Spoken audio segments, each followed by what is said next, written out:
जय मसीह की सभी को। आज हम बपतिस्मे के ऊपर बात करने वाले हैं कि बपतिस्मा हमको कब लेना चाहिए, और बपतिस्मा अगर सही तरीके से न दिया जाए, न लिया जाए, तो कैसे वो गलत कर रहा है, कौन गलत कर रहा है। जो बपतिस्मा दे रहा है वो गलत कर रहा है कि जो बपतिस्मा ले रहा है वो गलत कर रहा है। तो किस तरह ये बपतिस्मा गलत होता है। आजकल जो लोग हैं वो लोगों को सिर्फ ये कहते हैं कि यीशु मसीह पर विश्वास करो, और जैसे ही लोग यीशु मसीह को विश्वास कर देते हैं कि ये परमेश्वर है, तुरंत ही उनको बपतिस्मा देना शुरू कर देते हैं। तो ये गलत कर रहा है। जो ऐसा कर रहा है वो गलत कर रहा है, क्योंकि अगर कोई यीशु मसीह पर विश्वास कर रहा है तभी उसको बपतिस्मा नहीं देना है, उसको बपतिस्मे की टीचिंग भी देनी है, वो बहुत ज़रूरी है। और आजकल लोग ये नहीं कर रहे, बल्कि कोई कह देता है कि हाँ मैं यीशु पर विश्वास कर देता हूँ, तो उसको बपतिस्मा दे देते हैं। फिर उसको ना बपतिस्मे का अर्थ पता होता है, ना कुछ पता होता है, और वो अपनी पुरानी लाइफ में ही अपनी लाइफ जीता है, सिर्फ यीशु मसीह पर विश्वास करता है। तो यहाँ पर जो बपतिस्मा देने वाला है वो गलत कर रहा है। पहले तो जो कोई किसी को बपतिस्मा दे रहा है, पहले तो जब वो यीशु मसीह का सुसमाचार उसको सुनाए, उसके बाद वो उसको मन फिराव की टीचिंग दे कि भाई आप में, मुझ में, हर किसी में, हम में पापी स्वभाव है। जब तक ये पापी स्वभाव हमारे अंदर है तब तक हम परमेश्वर के अंदर, राज्य के अंदर नहीं पहुंच सकते। तो आप मन फिराव करें, पश्चाताप करें, और जब वो व्यक्ति मन फिराव और पश्चाताप करे तब उसको बपतिस्मा दे। और उसको ये सब बातें बताने के बाद बपतिस्मे का अर्थ क्या है।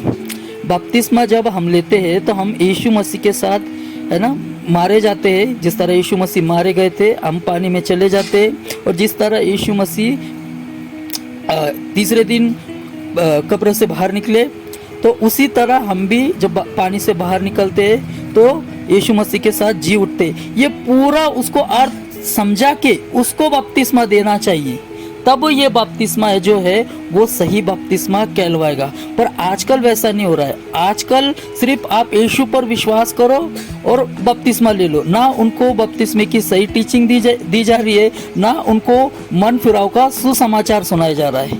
तो मेरे प्रिय भाइयों और बहनों, आप में से अगर कोई है जिन लोगों ने लोगों को मन फिराव नहीं करवाया और वैसे ही बपतिस्मा दिया है, तो आगे से ऐसा ना करे। पहले तो उन लोगों को मन फिराव का सुसमाचार सुनाए, उसके बाद उनको बपतिस्मा दे।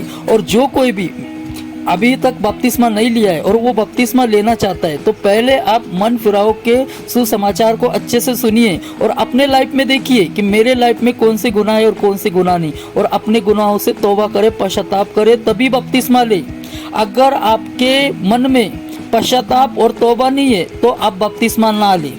क्योंकि अगर हम वचन पढ़ते, यूहन्ना ने भी हमको यही शिक्षा दी है। अगर हम पढ़ेंगे मत्ती की किताब उसका 3 अध्याय वचन 6, यहाँ पर हम देखते हैं कि जब यूहन्ना यरदन नदी के पास लोगों को बपतिस्मा दे रहा था, तो उनको कह रहा था कि अपने अपने पापों से मन फिराओ और बपतिस्मा लो। तो ये टीचिंग यूहन्ना दे रहा था। अगर हम प्रेरितों के काम उसका 2 अध्याय वचन 38 में देखते, यहाँ पतरस भी यही कहता है, हे इज़राइलो सुनो, है ना, क्या कहता है, वचन ही पढ़ लेते हम वचन।